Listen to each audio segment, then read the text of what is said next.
سورۃ الاعلی مکیہ، سورۃ الاعلی مکی ہے۔ بسم اللہ الرحمن الرحیم۔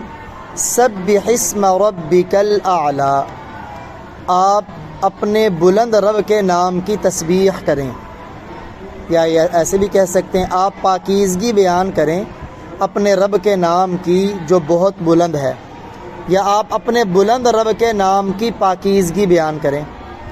تو یہ سبح اسم ربک الاعلی جب آیت نازل ہوئی تو آپ نے فرمایا اجعلوها فی سجودکم، اس کو اپنے سجدوں میں کر دو، یعنی سجدوں میں سبحان ربی الاعلی پڑھو۔ اور سورہ واقعہ کی وہ آیت فسبح باسم ربک العظیم، جب یہ آیت مبارکہ نازل ہوئی تو آپ نے فرمایا اجعلوها فی رکوعکم، اسے اپنے رکوع میں کر دو، یعنی رکوع میں پڑھا کرو سبحان ربی العظیم، کم از کم 3 مرتبہ، آپ 5 مرتبہ 7 مرتبہ طاق مرتبہ بڑھا سکتے ہیں۔ اپنے بلند رب کے نام کی تسبیح کریں یا اپنے بلند رب کے نام کی پاکیزگی بیان کریں۔ الذی، جس نے، خلق، پیدا کیا، فسوا، پھر برابر کیا، پھر ٹھیک بنایا، یعنی جس نے ہر چیز کو پیدا کیا، فسوا، پھر ٹھیک بنایا، اس کے اعضاء جو ہیں ان کو اعتدال کے ساتھ رکھا۔ یہ نہیں کہ ہاتھ ایک تو چھوٹا سا اور دوسرا لمبا سارا، ایک ٹانگ چھوٹی دوسری اونٹ کی طرح لمبی، ایک آنکھ چھوٹی دوسری بھینس کی طرح بڑی، نہیں، بلکہ ہر چیز کو اعتدال کے ساتھ اللہ جل جلالہ نے رکھا۔ والذی، اور جس نے، قدر، اندازہ ٹھہرایا، فہدا، پھر رہنمائی کی۔ اندازہ ٹھہرایا یعنی تقدیر مقرر کی، مخلوق کی پہلے تقدیر لکھی ہوئی ہے، اسی تقدیر کے مطابق پھر دنیا میں انسان کی رہنمائی ہے۔ اب رہنمائی انسان کی اللہ نے خیر کی طرف بھی کر دی، شر کی طرف بھی کر دی، دونوں صلاحیتیں اس کے اندر رکھ دی۔ پیچھے جیسے پڑھا نا ہم نے فہدیناہ النجدین، ہم نے اسے 2 راہ دکھا دی، خیر کی بھی اور شر کی بھی۔ اب اس کو اختیار ہے خیر والی راہ اختیار کرے یا شر والی راہ اختیار کرے، لیکن تقدیر اللہ کے علم کا نام ہے، اللہ کو پتہ ہے اس نے کون سی راہ اختیار کرنی ہے، اس لیے پہلے سے وہ تقدیر میں لکھا ہوا ہے۔ تقدیر کا لکھنا اس سے بندے کو مجبور کرنا نہیں ہے، بلکہ تقدیر اللہ کے علم کا نام ہے۔ والذی، اور جس نے، اخرج المرعى، چارے کو نکالا۔ چارہ یعنی اللہ نے صرف انسانوں کی خوراک کا انتظام نہیں کیا بلکہ حیوانوں کی خوراک کا بھی انتظام کیا ہے۔ فجعلہ، پھر کر دیا اسے، غثاء، سیاہ، غثاء، خشک، احوا، سیاہ۔ چارہ آپ کاٹ کے لے کے آئے نا، وہ پڑا رہے 1 آدھ دن تو چارہ خشک بھی ہو جاتا ہے سیاہ بھی ہو جاتا ہے، پھر اس کو اللہ نے خشک سیاہ کر دیا۔ سنقرئک، ہم آپ کو پڑھائیں گے، فلا تنسا، پھر آپ نہیں بھولیں گے۔ اس کا یہ بھی ترجمہ کرتے ہیں البتہ ہم آپ کو پڑھائیں گے پھر آپ نہیں بھولیں گے۔ چنانچہ آپ صلی اللہ علیہ وسلم کو اس سورہ مبارکہ سے بڑی محبت تھی۔ کیوں؟ کیونکہ اس میں 2 بڑی خوشخبریاں آپ کو دی گئی۔ ایک خوشخبری یہ دی گئی کہ اب آپ جو بھی پڑھیں گے نا بھولیں گے نہیں، آپ کے حافظے کی اللہ نے حفاظت فرمائی۔ دوسری، وَنُيَسِّرُكَ لِلْيُسْرَى، ہم نے آپ کے لیے شریعت آسان کر دی۔ چنانچہ اس کے بعد آپ صلی اللہ علیہ وسلم کسی بھی عمل کے اندر جہاں 2 رخ ہوتے ہیں نا، کہ یہ کر بھی سکتے ہیں چھوڑ بھی سکتے ہیں، تو آپ آسانی والا پہلو اختیار کیا کرتے تھے، چونکہ اس میں 2 بڑی بشارتیں ہیں، آپ جو پڑھیں گے کبھی بھولیں گے، اور شریعت آپ کے لیے اللہ نے آسان کر دی، اس لیے آپ اس سے بڑی محبت کرتے تھے۔ وتر کی رکعتیں جو 3 ہیں نا، پہلی رکعت میں آپ سورۃ الاعلی پڑھتے، دوسری رکعت میں سورۃ الکافرون پڑھتے، تیسری رکعت میں سورۃ الاخلاص پڑھتے۔ اسی طرح عید کی نماز میں پہلی رکعت میں سورۃ الاعلی، دوسری میں سورۃ الغاشیہ۔ اسی طرح جمعہ کی نماز میں پہلی میں اعلی دوسری میں غاشیہ۔ سنقرئک، ہم آپ کو پڑھائیں گے، فلا تنسا، پھر آپ نہیں بھولیں گے، الا ما شاء اللہ، مگر جو اللہ چاہے، جو اللہ چاہے گا وہ آپ کے ذہن سے ختم کر دے گا، آپ کے سینے میں محفوظ ہے، اللہ اسے مٹا دے گا۔ اس کا کیا مطلب؟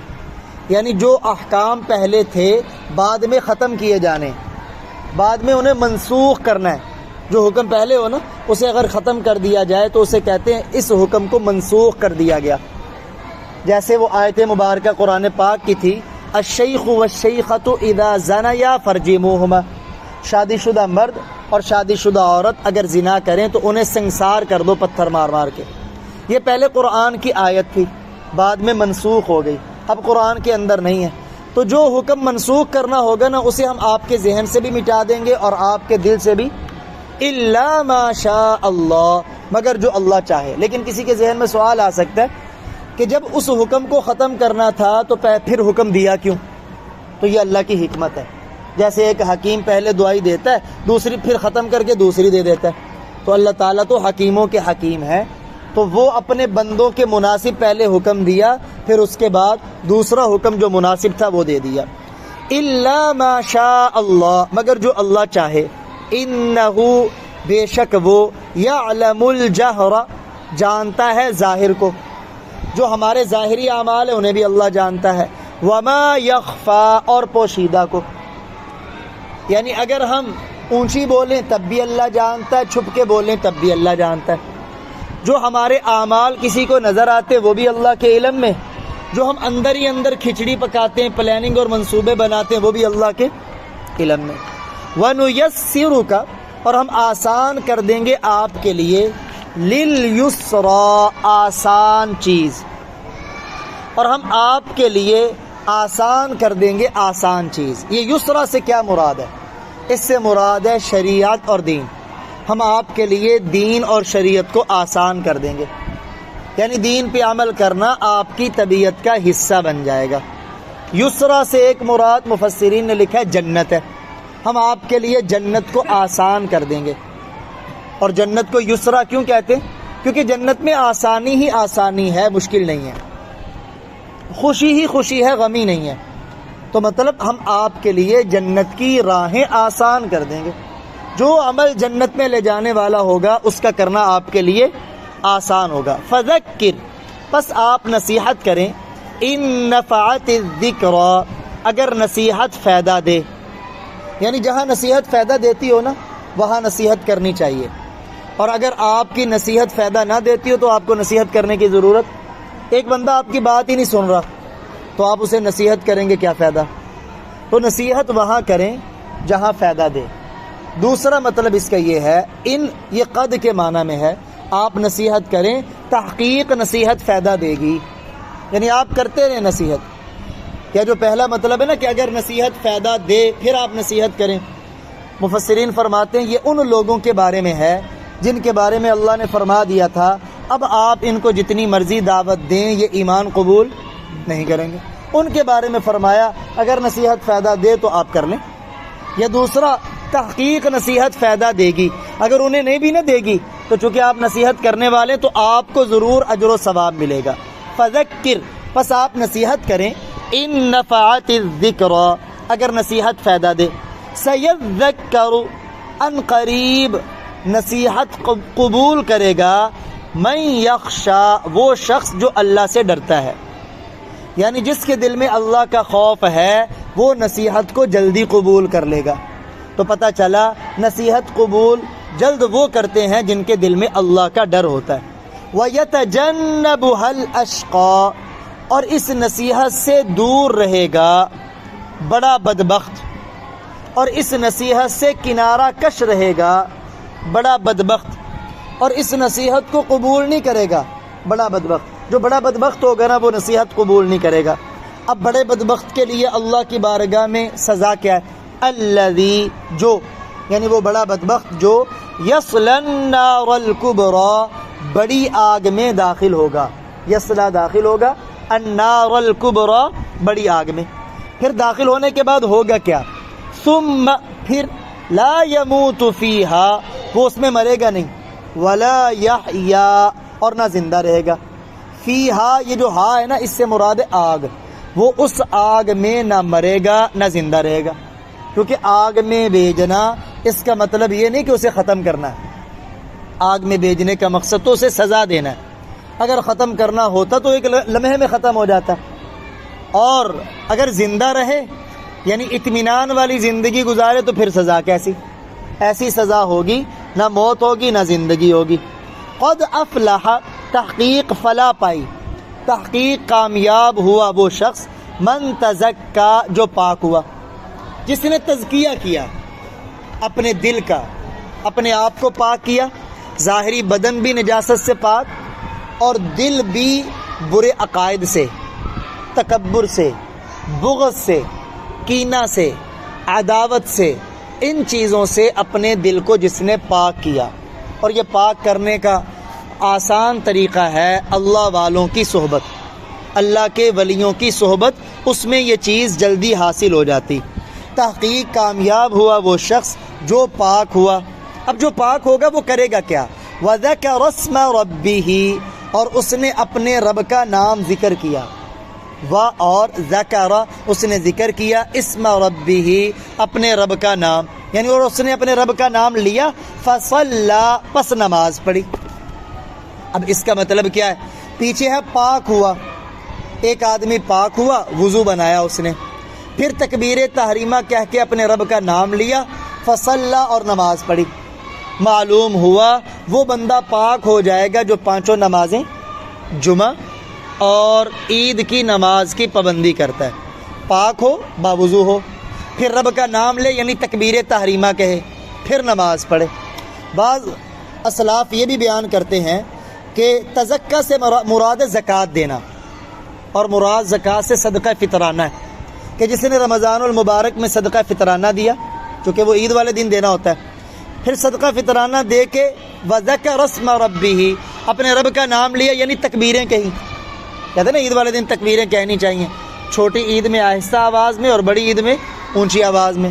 فصلی، پھر عید کی نماز پڑھی، لیکن زیادہ راجح وہ پہلا مطلب ہی ہے، پاک ہوا یعنی باوضو ہوا، تکبیر تحریمہ کہی اور نماز پڑھی۔ بلکہ تؤثرون، تم ترجیح دیتے ہو، تؤثرون الحیات الدنیا، دنیا کی زندگی کو، حیات زندگی، دنیا، بلکہ تم دنیا کی زندگی کو ترجیح دیتے ہو۔ والآخرۃ، حالانکہ آخرت، خیر، بہت بہتر ہے، وابقا، اور زیادہ پائیدار ہے اور دیر پا ہے۔ یعنی اللہ جل جلالہ فرما رہے ہیں چاہیے تو تمہیں یہ تھا، تمہارے سامنے 2 چیزیں، دنیا کی زندگی فانی ہے، پتہ نہیں کس وقت ختم ہو جانی، اور آخرت باقی رہنے والی ہے۔ اب عقل مند آدمی کو فیصلہ یہ کرنا چاہیے تھا کہ وہ باقی رہنے والی زندگی کو ترجیح دیتا فانی ہو جانے والی زندگی پر، لیکن تمہارا حال کیا ہے؟ تم نے دنیا کی زندگی کو ترجیح دی آخرت کی زندگی پر۔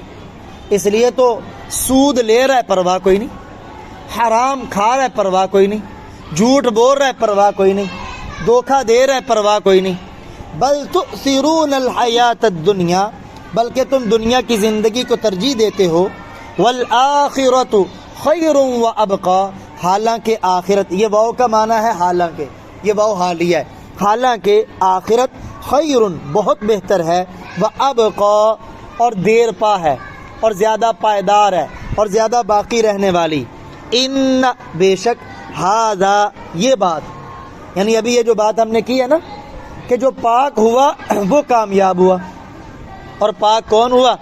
جس نے رب کا نام لیا، نماز پڑھی اور آخرت کو دنیا پر ترجیح دی۔